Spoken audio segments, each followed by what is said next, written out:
Has this ever happened to you? What do you mean, no? Why is he a stick? Sure, unblock, that's fine. Who wrote this code? You, dickhead, you! There are a lot of reasons why someone might lose motivation while working on their game. A game is a pretty big project and it can be really daunting. There's so much different moving parts to it. All the bugs that come up, the unexpected things that get in the way, or even just having to deal with work or school. Not a lot of people are full-time indie devs. There's a lot of different things going on that you have to juggle. So in this video, I'll show you guys what I've been doing to kind of keep myself motivated and what I do to make sure I'm staying on track. And it's also going to be a devlog, so you'll be seeing a lot of my progress that I've been making over the past month or so.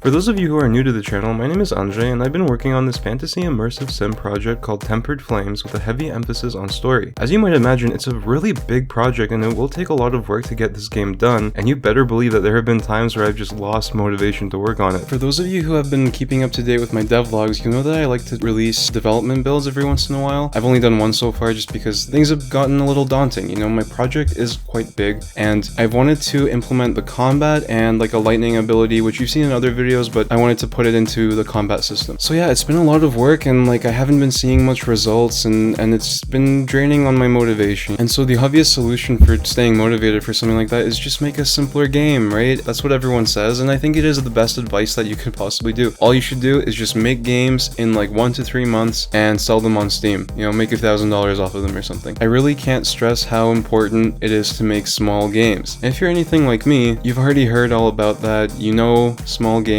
are the best way to go, but you have a big idea in your mind. You have a story you want to tell. I know I have a story I want to tell, and I'm not going to make a short 1 hour long platformer or something. I want to make the game that I want to make, and I think you should do that too. And I think it's going to require a lot of motivation, a lot of dedication. So let's talk about it.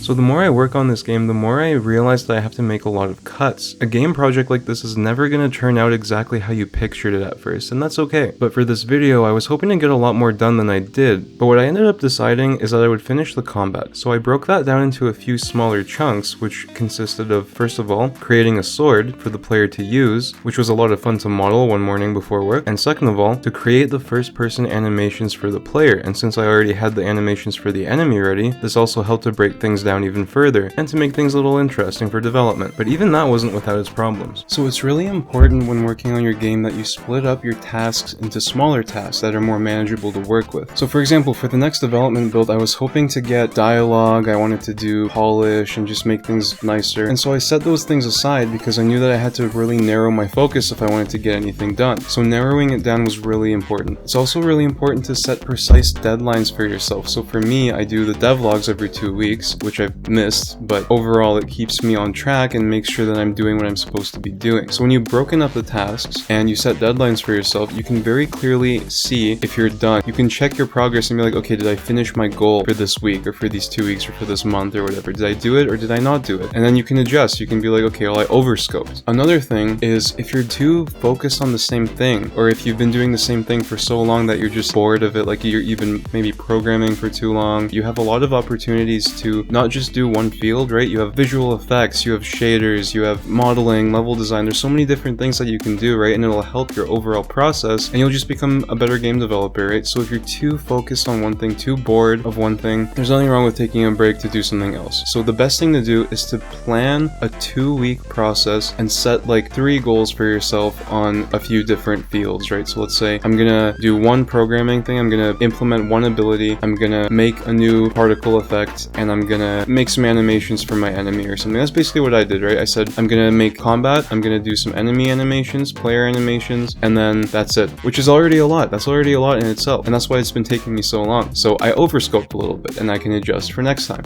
but we'll see how that goes. Another good thing to do to gain motivation is to make YouTube videos. Fun fact, when I make these videos, I'm like, okay, I know people are waiting for them, so I better make them, which means I better have something to show, and if I don't, I better make some stupid video about like motivation or something, right?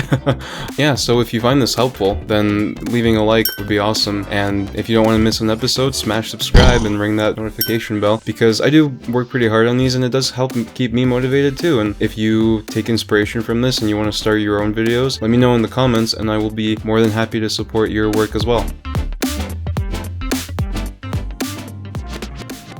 Since this is also a devlog, here's what else I managed to get done for the game. I tried to add an enemy, and I had the weirdest bug where the enemy just looked like a stick, which I realized was because it exported weirdly with like another animation that was squishing him. Also, I got the player arms into the game and set up the animator controller. I decided for this video I would leave the arms and sword grayscale to save time. Again, always paying attention to what features are critical for my goals and what I can cut back on for now. Also, I noticed I had to put in some UI to bring up the sword, so I made an icon for it that I'm pretty proud of based on my sword icon in my RPG game. Alright, I think this is a good time to tell you guys a bit more about the story for the game. In the last video, I mentioned I figured out roughly 7 levels for the game. You'll play as a guy named Theo, the son of one of the king's guards who was killed during the revolution, along with most of the court. He was young then when it happened, and went on to try to make ends meet in the regime as a tavern bouncer, so that's how you begin the game. By the way, the story is also a huge motivator for me because if I feel like backing out or think about all the crazy stuff going on in the world or just in day-to-day life, it can be really disheartening,